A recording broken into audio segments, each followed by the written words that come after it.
오늘 이사야서 6장 1절부터 13절의 말씀, 이사야서 6장 1절부터 13절의 말씀 교독하도록 하겠습니다. 이사야서 6장 1절부터 13절의 말씀 제가 먼저 읽겠습니다. 우시야 왕이 죽던 후에 내가 본즉 주께서 높이 들린 보좌에 앉으셨는데 그의 옷자락은 성전에 가득하였고 스랍들이 모시고 섰는데 각기 6날개가 있어 그 둘로는 자기의 얼굴을 가리었고 그 둘로는 자기의 발을 가리었고 그 둘로는 날며 서로 불러 이르되 거룩하다 거룩하다 거룩하다 만군의 여호와여 그의 영광이 온 땅에 충만하도다 하더라. 이같이 화답하는 자의 소리로 말미암아 문지방의 터가 요동하며 성전의 연기가 충만한지라. 그때 내가 말하되 화로다 나여 망하게 되었도다. 나는 입술이 부정한 사람이요 나는 입술이 부정한 백성 중에 거주하면서 만군의 여호와이신 왕을 배웠음이로다 하였더라. 그때 그 수랍 중에 하나가 부젓가락으로 제단에서 집은 바 핀 숯을 손에 가지고 내게로 날아와서 그것을 내 입술에 대며 이르되 보라 이것이 내 입에 닿았으니 내 악이 제하여졌고 내 죄가 사하여졌느니라 하더라. 내가 또 주의 목소리를 들으니 주께서 이르시되 내가 누구를 보내며 누가 우리를 위하여 갈고 하시니 그때 내가 이르되 내가 여기 있나이다 나를 보내소서 하였더니 여호와께서 이르시되 가서 이 백성에게 이르기를 너희가 듣기는 들어도 깨닫지 못할 것이요 보기는 보아도 알지 못하리라 하여 이 백성의 마음을 둔하게 하며 그들의 귀가 막히고 그들의 눈이 감기게 하라. 염려하건대 그들이 눈으로 보고 귀로 듣고 마음으로 깨닫고 다시 돌아와 고침을 받을까 하노라 하시기로 내가 이르되 주여 어느 때까지니까 했더니 주께서 대답하시되 성읍들은 황폐하여 주민이 없으며 가옥들에는 사람이 없고 이 토지는 황폐하게 되며 여호와께서 사람들을 멀리 옮기셔서 이 땅 가운데 황폐한 곳이 많을 때까지니라. 다 같이 읽겠습니다. 그 중에 10분의 1이 아직 남아있을지라도 이것도 황폐하게 될 것이나 밤나무와 상수리 나무가 배임을 당하여도 그루터기는 남아있는 것 같이 거룩한 씨가 그 땅의 그루터기니라 하시더라. 아멘. 하나님의 말씀입니다. 네, 오늘 본 말씀 이사야서 6장 1절에서 13절의 말씀은 하나님께서 이사야를 부르신 소명에 관한 이야기입니다. 그런데 왜 이 이야기를 이사야는 1장에 배치하지 않고 6장에 배치한 것일까요? 이사야가 이것을 시간 순서에 따라서 배치했으면 이 이야기는 1장으로 가야 합니다. 그런데 이사야는 여기에서 시간 순서대로 하지 않고 신학적 의도를 가지고 이 소명 사건을 6장에 배치하고 있는 것입니다. 그렇다면 이사야의 의도는 무엇일까요? 그것은 이사야는 자신을 하나님께서 불러주신 소명 사건을 하나의 타입, 모형으로 제시하고자 한 것입니다. 입술이 부정한 자신이 정화의 과정을 통해서 이스라엘에게 하나님의 메시지를 선포할 수 있었던 것처럼 죄악에 물든 이스라엘도 정화의 과정을 거쳐서 세상에 하나님의 메시지를 선포하는 일에 쓰임받게 될 것이다. 이와 같이 자신과 이스라엘을 같은 선상에 놓고서 하나의 모형으로서 자기의 소명 사건을 제시하고자 이 사건을 6장에 배치했다. 이렇게 이해할 수 있을 것입니다. 중세 토마스 아퀴나스라는 대표적인 신학자이자 스콜라 철학자가 있습니다. 이 사람이 끊임없이 열정적으로 1273년도에 신학대전이라는 명절을 기록하게 되는데 이 토마스 아퀴나스가 속죄에 관한 부분을 저술하던 중에 갑자기 절필을 선언해 버렸습니다. 그러자 이 토마스 아퀴나스의 비서였던 레지날드라는 사람이 당황해서 토마스 아퀴나스에게 아니 절필을 선언하시다니요? 왜 그렇게 하셨습니까? 그랬더니 이 토마스 아퀴나스가 이렇게 이야기를 했다는 것입니다. 레지날드, 난 더 이상 쓸 수 없다네. 내가 본 것에 비하면 내가 쓴 것들은 모두 지푸라기에 지나지 않기 때문이네. 이렇게 표현했다는 거예요. 내가 본 것에 비하면 내가 쓴 것은 지푸라기에 지나지 않기 때문이네. 오늘 사건도 이사야가 본 내용들을 기록했습니다. 이사야가 자기가 본 것을 하나님의 영감에 따라서 이사야서를 기록하고 있지만 저는 이사야가 자기가 본 것과 자기가 쓴 것 사이의 이 갭을 생각하면서 아키나스와 같은 마음을 혹시 갖지 않았을까 이렇게 한번 생각해 봤습니다. 오늘 본문에서 이사야가 본 것이 무엇일까요? 저는 이사야가 세 가지를 봤다고 생각합니다. 1절을 보게 되면 내가 본즉 주께서 높이 들린 보좌에 앉으셨는데 거룩하신 하나님의 영광을 이사야가 본 것입니다. 그리고 5절을 한번 보십시오. 5절을 보게 되면 나는 입술이 부정한 사람이요 라고 말했죠. 여기에서 이사야가 본 것은 자기 자신을 본 것입니다. 그리고 8절을 보게 되면 내가 여기 있나이다 나를 보내소서 라고 이야기를 했어요. 여기에서도 이사야가 본 게 있어요. 뭘 봤을까요? 자기 소명을 본 거예요. 이사야는 하나님의 영광을 받고 그 하나님의 영광의 광채를 통해서 자기 자신을 봤고 그리고 그것은 자기의 소명을 보는 것으로 반드시 연결되는 거예요. 이 세 가지가 분리될 수가 있겠습니까? 하나님의 영광을 보는 것과 그 영광 안에서 내 죄를 보는 것과 그리고 하나님의 그 한계가 없는 역사하심을 통해서 내 소명을 보는 것, 이 세 가지 밀접하게 반드시 연관되는 것이죠. 그래서 저는 오늘 이사야서의 이 6장에 이사야가 본 세 가지 것들을 보면서 여러분과 저의 영안도 열려서 하나님의 영광과 내 모습과 그리고 우리가 앞으로 살아갈 때 우리의 삶의 소명들을 발견하는 이 엄청난 축복이 여러분과 저에게 임할 수 있게 간절히 소원합니다. 이사야가 환상을 본 때가 언제냐면요. 우시야 왕이 죽던 해라고 기록하고 있습니다. 이때가 주전 대략적으로 740년이에요. 우시야는 남유다에서 가장 오랫동안 다스렸던 왕입니다. 이 우시야의 또 다른 이름이 있어요. 아사랴입니다.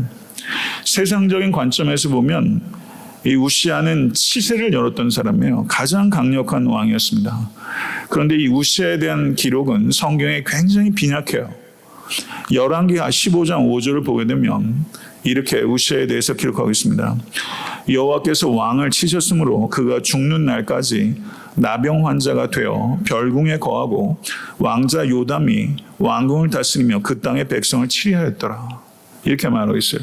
52년 동안 부국강병을 이뤘던 이 우시야를 기록하고 있는데 고작 나병에 걸려서 별궁에 거했다라고 말하면서 이 사람이 나병에 걸려서 격리되고 그리고 외롭게 죽었다라고 기록하고 있다는 것이죠. 굉장히 당혹스러운 기록입니다. 세상에 평가하는 것과 하나님을 평가하는 것이 이렇게 다를 수 있다는 거죠. 그러면 이와 같이 우시야가 죽던 해라는 말을 지금 이사야가 이야기를 하고 있는데 이것은 하나의 상징입니다. 이스라엘이 하나님 앞에 범죄하고 그리고 하나님의 심판을 기다리고 있는 상황이 우시야 왕이 부국강병했지만 저가 나병에 걸려서 격리되고 죽어가는 것처럼 이스라엘의 영적인 그리고 총체적인 상황과 나병에 걸려서 격리돼서 죽어버린 이 우시야 같다는 겁니다. 이사야는 왕족 출신일 뿐만 아니라 우시야 왕의 궁전 서기관으로 왕의 특별한 보호와 그리고 총애를 아마 받으면서 상당히 편안하고 안락한 삶을 살았을 겁니다. 그런데 우시야 왕이 죽어버렸어요. 유다 사람들도 52년 동안 다스리던 왕이 없어진 겁니다. 그 혼란과 불확실성을 한번 생각해 보십시오. 그리고 이사야 개인도 자기가 기댈 언덕이 사라진 거죠. 내가 이제 앞으로 어떻게 해야 되지? 이 나라가 어떻게 될 것인가? 라는 질문들이 쏟아지는 시간이에요. 그때 이사야는 바로 그 해 내가 주를 보았다 라고 고백하는 거예요. 내가 주를 보았다. 우시야 왕은 믿고 의지하던 세상 왕입니다. 그 왕이 죽어버렸어요. 그런데 5절 말씀을 보십시오. 5절 말씀 보게 되면 제일 마지막에 만군의 여호와이신 왕을 배웠음이로다 하였더라. 눈에 보이던 세상 왕은 없어져 버렸는데 진정한 왕이신 하나님을 보게 된 거예요. 그런데 공교롭게 우시아가 죽던 해에 아수르에는 강력한 왕이 떠올랐습니다. 디글렛 빌레셀 3세가 즉위했어요. 이쪽에서는 우시아가 52년을 다스리다가 죽어버렸고, 한쪽에서는 아수르의 디글렛 빌레셀 3세가 태양처럼 떠올랐어요. 이와 같은 상황들을 통해서 우리가 이 구절을 통해서 생각하는 것은, 우시아 왕이 죽던 해, 인간 왕은 지고 뜨지만 결국에는 다 사라지게 될 것이며, 오직 하늘에 계신 디바인 킹, 진정한 왕이신 여호와 하나님은 영원히 통치하시는 참된 왕이시요, 만왕의 왕이시요, 영원한 왕이십니다. 아멘. 믿으십니까? 그 왕을 이사야가 보게 됐다는 거죠. 이사야는 높이 들여 올린 보좌를 봤습니다. 높이 들린 보좌를 봤어요. 이 의미는 하나님의 권세는 이 세상 어떤 권세보다 높으신 권세라는 선언인 줄 믿습니다. 이 세상 어떤 권세도 여호와 하나님의 권세에 맞설 수 없고 비교조차 할 수 없습니다. 믿으십니까? 이것을 우리가 깨닫든지 깨닫지 못하든지, 인정하든지 인정하지 않든지 상관없이 역사는 하나님께서 운행하고 계시며, 역사를 통해서 하나님께서는 그분의 뜻을 시작하셨고 완성하실 줄로 믿습니다. 여기 보게 되면 그의 옷자락이 성전에 가득했다 라고 말하면서 이사야가 하나님을 봤는데 정작 하나님에 대한 묘사는 없고 그의 옷자락은 성전에 가득했다 라고 표현하고 있어요. 옷자락이 성전에 가득하면 도대체 보좌에 앉아 계신 분은 얼마나 크신 분이십니까? 이것은, 그의 옷자락이 성전에 가득했다는 것은 하나님의 위대하심을 표현하고 있는 것입니다. 하나님의 위대하심을 진실로 알고 경험하시고 계십니까? 지극히 크신 하나님을 너무 작게 만들지 않은 여러분과 제가 될 수 간절히 축원합니다. 하나님은 크십니다. 위대하십니다. 믿으십니까? 2절에서 보게 되면 이사야는 모시고 서 있는 스랍들을 보았다 이렇게 말하고 있는데요. 스랍이라는 표현이 여기에, 성경에는 여기에만 나오는 걸로 알고 있습니다. 스랍은 불타오르는 자라는 뜻이에요. 불타오르는 자. 이 스랍들은 천상의 존재입니다.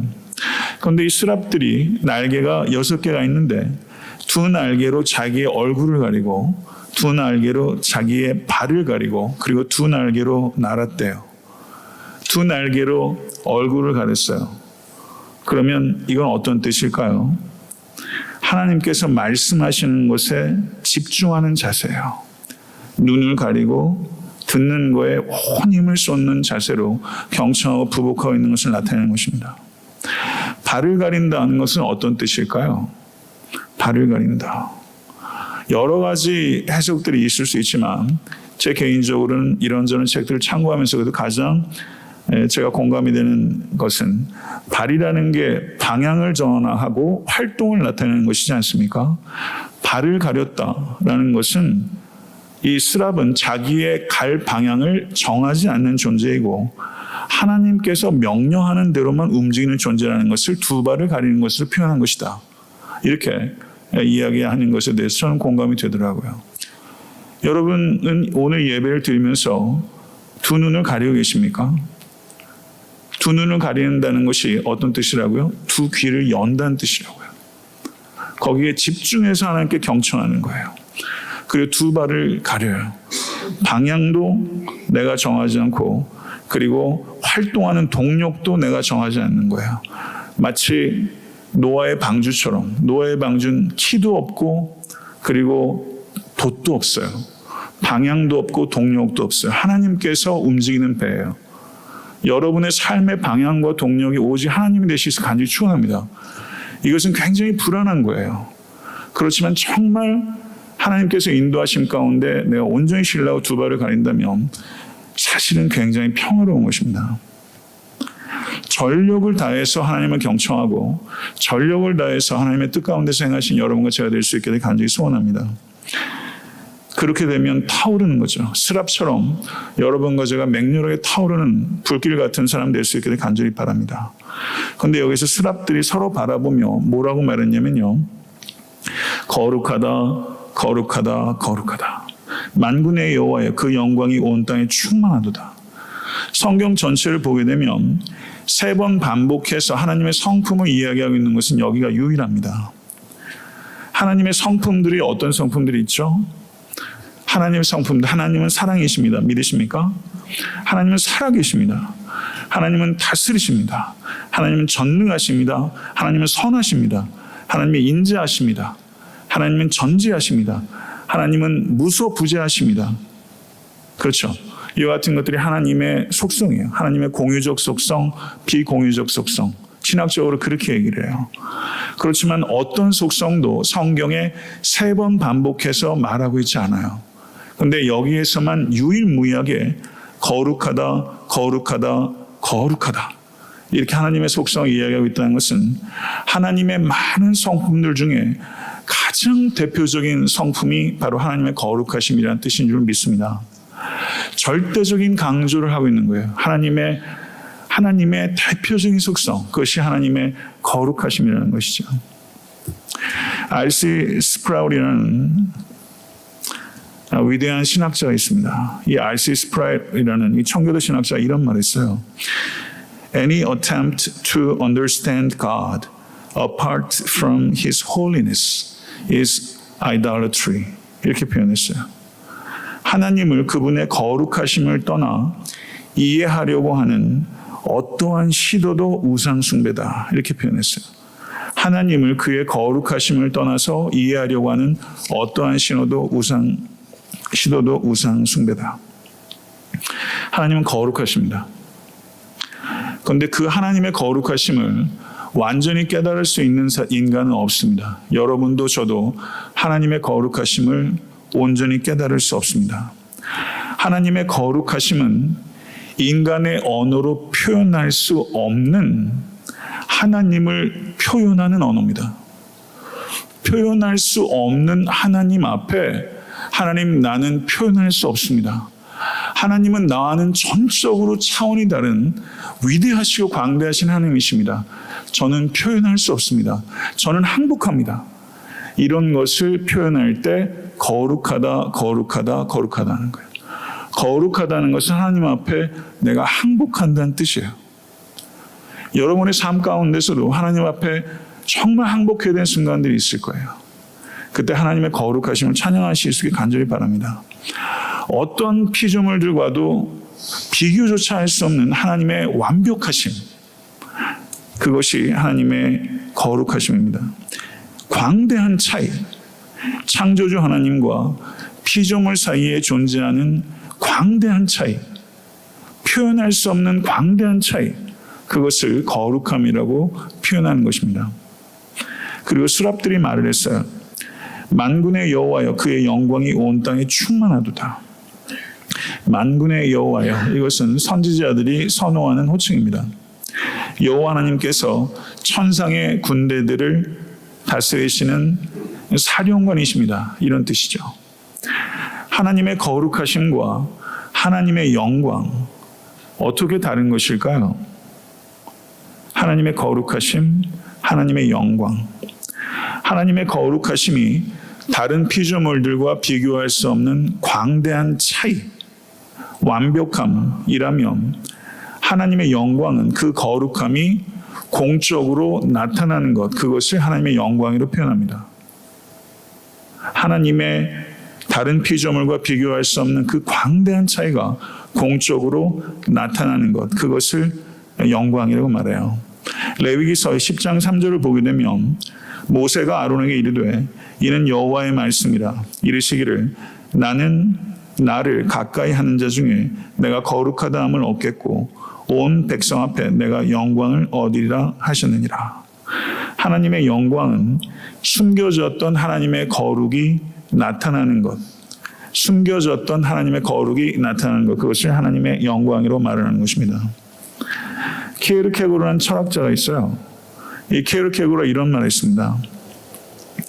천재는 우리에게 자신의 광채를 발산하고 성도는 하나님의 영광을 발산한다.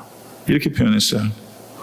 전 깊이 생각해 볼 말이라고 생각합니다. 천재는 우리에게 자신의 광채를 발산하고 성도는 하나님의 영광을 발산한다. 여러분과 저는 성도입니다. 그래서 여러분과 저의 삶의 모든 영역에서 하나님의 영광이 발산되는 전시장이 되어야 될 줄로 믿습니다. 여러분과 제가 진실로 구해야 되는 것은 그렇기 때문에 승리가 아니라 영광입니다. 우리가 정말 간구해야 되는 것은 사실은 승리가 아니에요. 승리는 이미 우리에게 주어진 줄로 믿습니다. 예수께서 십자가와 부활을 통해서 죄와 사망으로부터 승리를 쟁취하셨어요. 우리가 정말 구해야 되는 것은 엄밀하게 따지면 승리가 아니라 영광입니다. 하나님께서 언제 영광 받으십니까? 우리의 삶의 모든 자리에서 영광 받으시기를 원하십니다. 그런데 우리의 성공을 통해서 하나님께서 영광 받으시는 것이 아니라 그것이 성공이 됐든 실패가 됐든 건강이 됐든 질병이 됐든 그것이 어떠한 삶의 형편이든지 오직 하나님 한 분만으로 만족할 때 하나님께서 영광 받으십니다. 믿으십니까? 이것을 진실로 믿으신 여러분과 제가 대해서 간절히 축원합니다. 하나님께서 내 삶의 형편이 어떠하든지 여러분과 제가 하나님 한 분만으로 만족할 때 하나님께서 영광 받으세요. 스랍들이 거룩하다 거룩하다 거룩하다 외침을 3번 했는데 이사야서가 하나님과 자기 자신 사이에 그 광대한 차이를 본 거예요. 그래서 이사야가 이렇게 고백합니다. 그때 그 광대한 차이를 봤을 때 내가 말하되 화로다 나여 망하게 되었도다.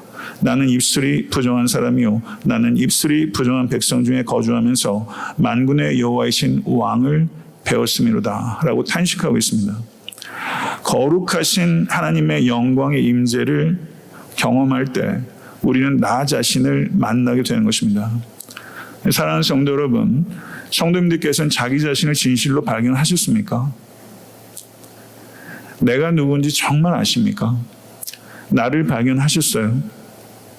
어떻게 해야 나를 찾습니까? 존 켈빈은 이런 말을 했습니다. Without knowledge of God, 하나님에 대한 지식이 없으면 there is no knowledge of self. 나 자신에 대해서 지식을 가질 수 없습니다. 이렇게 표현했습니다. 이건 정확하게 진술한 거예요. 우리가 하나님을 아는 지식이 없으면 자기 자신에 대해서 알 수 없습니다. 하나님이 없는 사람은 자신이 없는 사람이고 하나님을 만나지 못한 사람은 참 자신과 만나지 못한 사람입니다. 믿으십니까? 인간이 하나님의 존재를 부인하면 그 사람은 인간이 아니라 비인간이 되는 것이고 인간이 하나님의 말씀에 순종할 때 그 인간이 참된 인간이 되는 줄 믿습니다. 이것이 인간론이에요. 철학에서 얘기하는 인간론은 공허한 것입니다.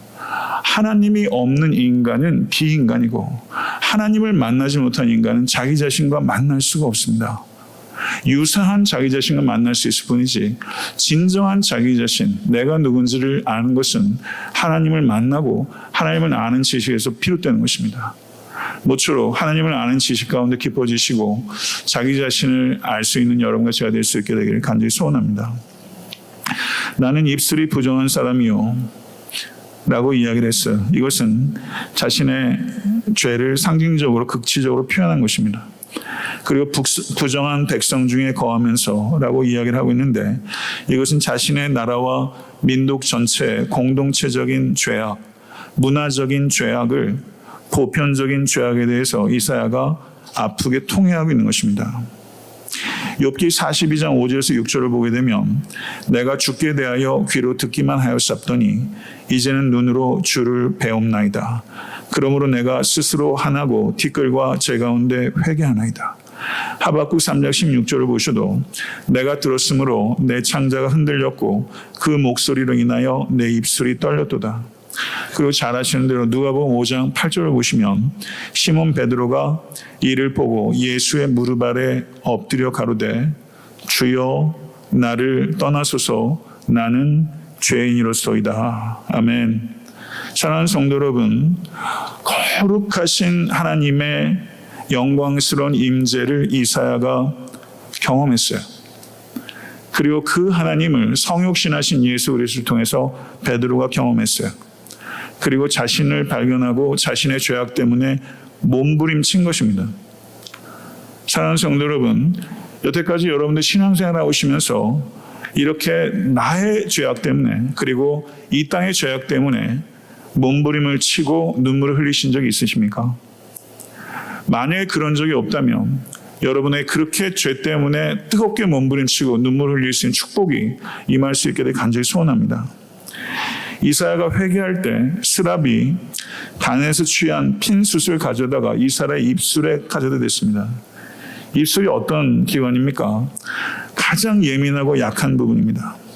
거기에 핀 숯이 닿았을 때 그 고통은 상상할 수 없을 만한 날카로운 고통이 전달되는 것이죠. 구원의 과정 가운데는 이와 같은 고통이 있어요. 씨름이 있어요. 몸부림이 있는 것입니다. 철로 역정을 쓴 존 버년 목사님은 자신의 죄악 때문에 몸부림을 치면서 18개월을 몸부림을 쳤다. 이렇게 고백하고 있습니다. 내 죄를 아파하면서 18개월을 몸부림을 쳤다. 중심으로 통회하면서 하나님께 나아간 것이죠. 여러분과 저에게 이와 같은 몸부림이 있습니까? 진실로 18개월이 아니라 단 18주라도, 아니 18시간이라도, 아니 1시간 8분이라도 내가 정말 중심으로 내 죄를 발견하고 그 죄에 대해서 아파하는 것들이 여러분과 저에게 있습니까? 저는 참 안 보인다고 생각합니다. 정말 회개를 통해서 죄를 떠나는 것이 최고의 축복인 줄 믿습니다.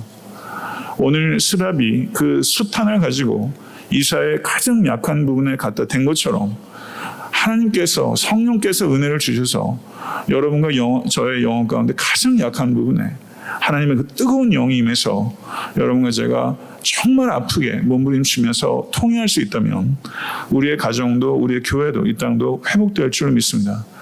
회개가 곧 회복으로 이어지는 것입니다. 정말 하나님께서 회개의 영을 우리 가운데 부어주시기를 기도하고 또 기도하지 않을 수 없습니다. 여기에서 이 핀 숯이 무엇을 상징하는가? 이것은 예수 그리스도의 보혈을 상징하는 것입니다. 핀 숯을 통해서 죄가 사해진 것처럼 오직 예수 그리스도의 보혈은 피로 말미암아 우리의 악이 사해지고 죄가 사해진 줄 믿습니다. 이때 또 이사야가 주의 음성을 들었어요. 내가 누구를 보내며 누가 우리를 위하여 갈고? 그때 이사야가 망설이지 않고 대답합니다. 주여 내가 여기 있나이다. 나를 보내소서. 이렇게 자원했어요. 성도 여러분, 여기에서 우리는 깊이 생각해야 됩니다.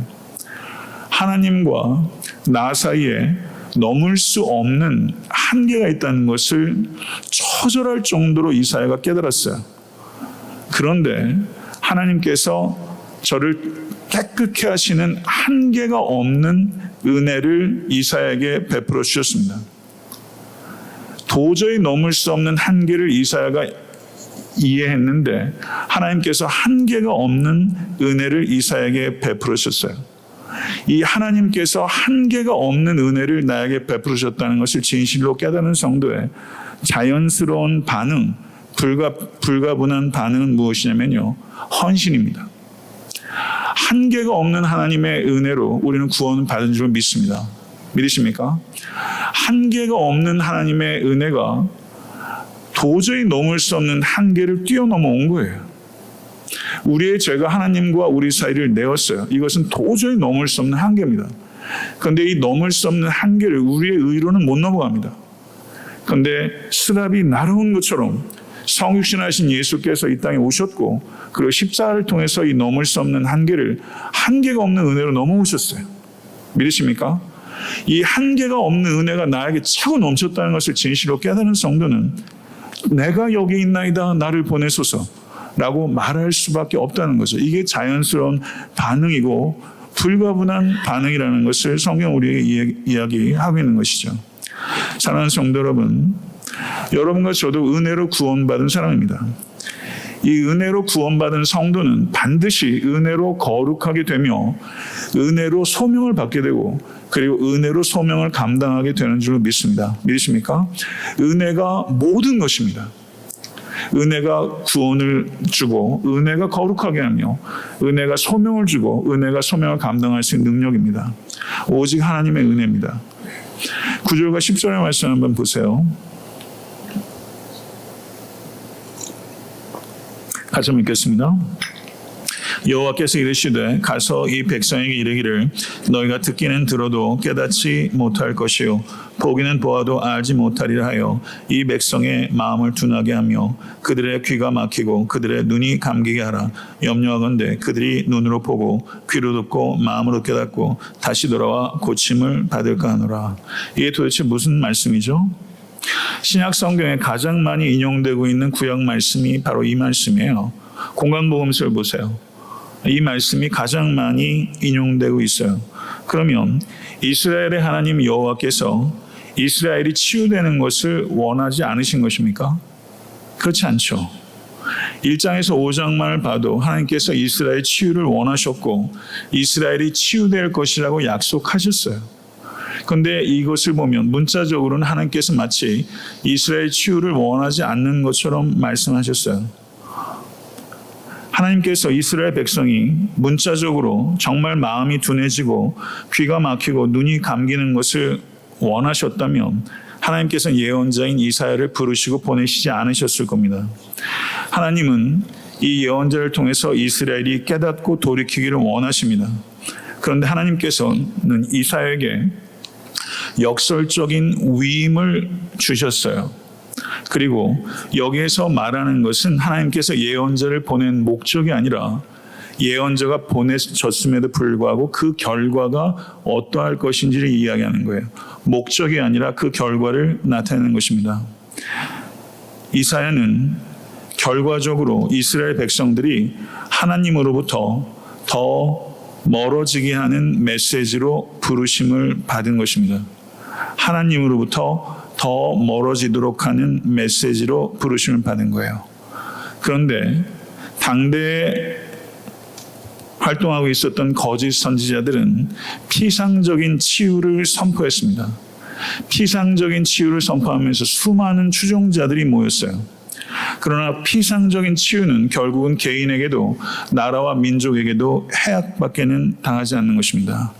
그렇지만 이사야는 거절당할 수밖에 없는 메시지, 그렇지만 거절당할 수밖에 없는 메시지는 본질적으로 치유의 메시지였던 것입니다. 그것이 본질적인 치유의 메시지이기 때문에 지금 당장 거절당할 수밖에 없지만 그와 같은 메시지로 이사야가 부르심을 받았다는 것입니다. 이 메시지에 거의 대부분의 사람들은 떠날 것입니다. 그렇지만 소수의 사람들은 반응하고 돌이키게 될 것입니다. 그리고 이스라엘 백성들을 치유할 수 있는 유일한 희망은 이스라엘의 패망을 통해서 주어지는 것입니다. 모든 것을 잃게 될 것입니다. 그렇지만 그때 이스라엘에게 신락 같은 희망이 생길 것이다 라고 하나님께서는 이사야에게 말씀하신 것입니다. 여기서 여러분과 저는 중요한 부분을 생각해야 됩니다. 다시 한번 말씀드리거니와 신약 성경에서 가장 많이 인용되고 있는 말씀이 이사야서 6장 9절에서 10절입니다. 사도들이 이 말씀을 가장 많이 인용하면서 이사야의 소명 기사를 통해서 사도들은 자신들의 부르심을 이해할 수 있었을 것입니다. 예수 그리스도를 전하면 전할수록 많은 사람들이 떠납니다. 회개를 강하게 요청하면 요청할수록 더 완강하게 귀를 막고 듣지 않습니다. 이사야가 받았던 이 메시지는 바로 사도들이 받았던 메시지고 어쩌면 여러분과 제가 이 시대에서 감당해야 되는 메시지인지도 모르겠습니다. 제가 만약에 강단에서 죄를 그냥 빨간 약 바르는 것처럼 죄에 대해서 피상적으로만 말하고 여러분의 폐부를 찌르면서 제 폐부를 깊이 들여다보고 회개를 촉구한다면 아마 여러분도 귀를 막으실 거예요. 거절할 거라고 생각합니다. 제 지난 10년간의 9년 몇 개월간의 목회 경험을 봐도 그 경험과 무관하지 않아요. 복음 전도자들인 여러분들께서 죄에 대해서 얘기하고 예수 그리스도께서 유일한 생명의 길이라는 것을 명확하게 이야기하면 할수록 여러분들은 아마 이 경험들을 하게 될 것입니다. 그렇지만 이와 같은 말씀을 통해서 우리는 낙심하지 않습니다. 하나님께서 그와 같이 될 것이라고 말씀하셨기 때문입니다. 역설적인 메시지로 부르심을 받았어요. 이것이 메시지의 성격입니다. 우리는 양심을 달래는 강단을 기대하면 안 됩니다. 양심을 깨우는 강단을 기대하신 여러분과 제가 되시길 간절히 바랍니다. 양심이 깨어진다는 것은 그만큼 통증이 수반된다는 것이고 그것은 청중에게도 고통이 있고 그리고 말을 하는 화자인 저에게도 고통이 있는 것입니다. 그렇지만 양심이 깨어나는 축복이 저는 이 강단과 교육 가운데 임할 수 있게 간절히 바랍니다. 그때 이사야가 뭐라고 말해요? 주여 어느 때까지니까? 이렇게 물었어요. 이 마음을 우리가 좀 이해해야 될 필요가 있다고 봅니다. 그때 하나님께서 11절 하반절 이하에 이렇게 말씀하셨어요. 주께서 대답하시되 성읍들은 황폐하여 주민이 없으며 가옥들에는 사람이 없고 이 토지는 황폐하게 되며 여호와께서 사람들을 멀리 옮기셔서 이 땅 가운데 황폐한 곳이 많을 때까지니라. 그 중에 10분의 1이 아직 남아있을지라도 이것도 황폐하게 될 것이라. 밤마다 상수리 나무가 배임을 당해도 그 그루터기는 남아있는 것 같이 거룩한 씨가 그 땅에 그루터기니라. 이렇게 말씀하셨습니다. 하나님의 무서운 심판에 대해서 이야기를 했어요. 그 심판이 지나가야 할 것이다. 이렇게 말씀하셨습니다. 그런데 그 심판이 지나간 후에 거기에 그루터기가 있을 것이다 라고 말씀하셨습니다. 이스라엘의 회복은 이스라엘의 멸망을 통해서 온다는 거예요. 그러나 그것이 지나간 뒤에 거기에 그루터기가 있을 것이다. 그리고 거룩한 씨에 대해서 말씀하셨습니다. 거룩한 씨가 그 땅의 그루터기니라. 여기서 이 거룩한 씨는 남겨진 자를 가리키는 것이고 그리고 이 거룩한 씨는 바로 이 자리에 계신 여러분과 저와 바로 이사야가 내다본 하나님께서 계시하신 거룩한 씨인 줄 믿습니다. 저를 한번 따라해 보시죠. 나는 그루터기, 거룩한 씨다. 나는 거룩한 씨앗이다 라는 의식을 가질 수 있는 여러분과 제가 되어서 간절히 바랍니다. 황폐한 이 땅에서 소망의 거룩한 씨앗으로 여러분과 제가 심겨 있는 것이다. 이것을 믿으실 수 있는 우리 모두가 되어서 간절히 축원합니다. 말씀을 맺겠습니다. 하나님의 영광을 구하십시오. 하나님의 영광을 볼 때 자기 모습도 자기 소명도 볼 수 있습니다. 우시아도 갔고 디글랏 빌렛의 3세도 갔어요. 이 땅에 어떠한 권력도 갑니다. 그러나 만군의 하나님 여호와는 만왕의 왕이시오 참된 왕이시오 영원토록 통치하시는 왕이신 줄 믿습니다. 창조주 하나님과 여러분과 저와는 거대한 차이가 있습니다. 이 거대한 차이 앞에 그 차이를 여러분과 제가 볼 수 있게 되기를 바랍니다. 그래서 하나님의 거룩하심을 찬양하고 그리고 그 거룩하심이 여러분과 저의 삶의 모든 환경 속에서 표현될 때 내 삶은 하나님의 영광의 전시장이다. 이것을 깊이 기억하신 여러분과 제가 되어서 간절히 바랍니다. 그리고 거룩하신 하나님의 영광스러운 임재를 경험한 성도는 개인의 죄악과 공동체의 죄악 때문에 가슴을 찢기 마련입니다. 가슴을 찢어본 적이 없다면 그것이야말로 가슴을 찢을 일입니다. 핀 수처럼 그리스도의 피가 우리에게 닿아야 우리의 죄악이 사해집니다. 세상 사람들은 거절할지라도 본질적인 치유의 메시지를 용기 있게 증거하는 강단과 그리고 성도님 한 분 한 분 되실 수 있게 되기를 간절히 축원합니다. 하나님의 무서운 심판이 지나가야 했습니다. 그렇지만 그 자리에 남겨진 그루터기 같은 사람이 있었습니다. 여러분과 저도 거룩한 씨앗이라는 의식에 사로잡혀 하나님의 영광을 위해서 주여 내가 여기 있나이다 라고 헌신할 수 있는 여러분과 제가 될 수 있게 되기를 우리 주 예수 그리스도를 간절히 축원합니다.